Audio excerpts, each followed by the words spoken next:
বিশ্বনবী বললেন লাকড়ি আনো, আগুন জ্বালাও, আলকামারে আমরা আগুনে ফেলবো। লাকড়ি আনা হলো, দাউ দাউ দাউ দাউ করে আগুন জ্বালানো হলো। সব সাহাবীরা ধরাধরি করে আলকামারে আগুনে ফেলবে। ইন দ্য মিন টাইম আলকামার মা এসে বিশ্বনবীর পা ধরে বলে, ও নবী, আমার কলিজার টুকরারে আগুনে ফেলবেন না। বিশ্বনবী আল্লাহ কথা আতা জিলদাক, তোমার চামড়াগুলো কেটে কেটে রোদে শুকিয়ে যদি মায়ের দুইটা পায়ের জুতা বানায় দাও, এক ঢোক দুধ যে খেয়েছো সেটার সৌদ আদায় হবে না, ঠিক কি না? মায়ের এক ধারে দুধের দাম, কাটিয়া গায়ের চাম, পাপস বানাইলেও ঋণের শোধ হবে না। এমন দরদি ভাবে কেউ হবে না আমার মাগো, ঠিক কি না? আল্লাহ বললেন খবরদার, 3 কারণে মায়ের মর্যাদা বেশি। আবার বিশ্বনবীও বললেন বাবার চেয়ে মায়ের মর্যাদা বেশি। এক হাদিসে বললেন 3 গুণ, আর এক হাদিসে বললেন 4 গুণ। সাহাবী বললেন কার সাথে ভালো আচরণ করব? বিশ্বনবী বললেন উম্মুক, তোমার মায়ের সাথে। তারপরেও বললেন মায়ের সাথে, তারপরেও মায়ের সাথে, তারপরে মায়ের সাথে, পঞ্চমবারে বললেন তোমার পিতার সাথে। 4 বার মায়ের কথা বললেন। কয়বার? আরো জোরে বলেন। এজন্য আল্লাহ ডেকে বলে, গোলাম খবরদার, মায়ের সাথে ভালো আচরণ করবা। কারণ হামালাতহু উম্মুহু, বাবা তোমারে পেটে ধরে নাই, পেটে ধরেছে কে? ওয়াহানান আলা ওয়াহান, বোঝার পরের বোঝা, জ্বালার পরের জ্বালা, যন্ত্রণার পরের যন্ত্রণা বাবা সহ্য করে নাই, করেছে কে? ফিসালহু ফি আমাইন, 2 বছর বাবা দুধ খাওয়ায় নাই, দুধ খাওয়ালো কে? কয় লিটার দুধ আপনি সাবার করছেন মায়ের বুকের, কোনো হিসাব আছে? বিশ্বনবী বললেন লাউ কাতাআতা জিলদাক, তোমার চামড়াগুলো কেটে কেটে রোদে শুকিয়ে যদি মায়ের দুইটা পায়ের জুতা বানায় দাও, এক ঢোক দুধ যে খেয়েছো সেটার সৌদ আদায় হবে না, ঠিক কি না? মায়ের এক ধারে দুধের দাম, কাটিয়া গায়ের চাম, পাপস বানাইলেও ঋণের শোধ হবে না। এমন দরদি ভাবে কেউ হবে না আমার মাগো, ঠিক কি না? 10 মাস 10 দিন কষ্ট দিলাম।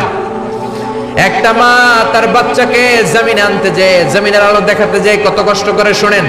চিকিৎসা বিজ্ঞানীরা বলে সুস্থ মানুষ 45 ইউনিট ব্যথা সহ্য করতে পারে, এর বেশি পারে না। কত ইউনিট? 45 ইউনিট। এর বেশি যদি ব্যথা পায় কেউ হয় মরে যাবে, নয় বেহুশ। আমার আর আপনার মা আমাকে আর আপনাকে জন্ম দিতে যে 57 ইউনিট ব্যথা সহ্য করেছিল ডেলিভারির দিন। 57 ইউনিট, 57 ইউনিট প্লাস, তার চেয়েও বেশি। যেটা কোনো অ্যাক্সিডেন্টে আপনার দেহের 20টা হাড্ডি একসাথে ভেঙে গেলে যত ব্যথা, এর চেয়েও বেশি ব্যথা। সুবহানাল্লাহ কইতে পারলেন না? এজন্য আল্লাহ বললেন খবরদার, মা বাবার সাথে খারাপ আচরণ করো না। মা বাবার সাথে খারাপ আচরণ করলে যত বড় আল্লাহর ওলি হও, কাজ হবে না।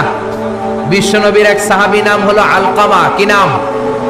মৃত্যুর আগে দিয়ে আলকামার মুখ দিয়ে কালেমা বেরোয় না। সবাই মিলে আলকামারে বলে, ও আলকামা, কালেমা কালেমা পড়ো। আলকামার সামনে সবাই পড়ে লা ইলাহা ইল্লাল্লাহ, কিন্তু আলকামার মুখ দিয়ে বের হয় না। 3 দিন বিছানায় পড়া। কয়দিন? বিশ্বনবী বলেছেন লাকিনু মাউতাকুম লা ইলাহা ইল্লাল্লাহ, তোমরা তোমাদের মুমূর্ষু রোগীদের সামনে লা ইলাহা পড়ো। দাদা মরে যায়, চাচা মরে যায়, মুমূর্ষু বিছানায় পড়া, কাছে কানের সামনে যে পড়তে আরম্ভ করবেন লা ইলাহা ইল্লাল্লাহ, লা ইলাহা ইল্লাল্লাহু মুহাম্মাদুর রাসূলুল্লাহ। শুধু কালেমা যে পড়বেন, লা ইলাহা ইল্লাল্লাহ পড়বেন, আবার জোর করবেন না, চাচা পড়েন পড়েন, চাচা কালেমা পড়েন, কালেমা পড়েন, আপনি মরে যেতেছেন পড়েন, এগুলো বলবেন না। কারণ এরকম জোরাজোরি করলে এমনি তার রুহু বের হইতেছে, তার তো জান খারাপ। সে যদি রাগের মাথায় কয় না পড়ুন না, তাহলে ঝামেলা আছে না নাই? শুধু কানের সামনে যে মোলায়েম কণ্ঠে পড়তে আরম্ভ করবেন লা ইলাহা ইল্লাল্লাহ, লা ইলাহা ইল্লাল্লাহ, তাতেই সে বুঝে যাবে, ঠিক কিনা? বিশ্বনবীর সাহাবা আলকামার মুখ দিয়ে কালেমা বেরোয় না। সুহাইবকে পাঠালেন, বেলালকে পাঠালেন, 2 জন যে আলকামার কানের সামনে কালেমা পড়ে, কিন্তু কালেমা বেরোয় না। বিশ্বনবী আলকামার বউরে ডেকে পাঠালেন, ও আলকামার বউ, আলকামা কেমন ছিল? আলকামার বিবি বলে খুব নামাজি ছিল নবী, জিকির করতো, তাহাজ্জুদ মিস হতো না। আলকামার বাবা মা 2 জনের কেউ বেঁচে আছে নাকি? আছে, মা আছে। আলকামার মারে ডাকো। বিশ্বনবী আলকামার মারে বললেন, ও আলকামার মা, তোমার বেটা আলকামা কেমন ছিল? আলকামার মা বলে ভালো ছিল, নামাজ পড়তো নি পড়তো, রোজা রাখতো নি রাখতো, তোমার সাথে কেমন আচরণ করতো? এই কথা জিজ্ঞেস করার পরে আলকামার মা কান্না শুরু করে দিয়েছে।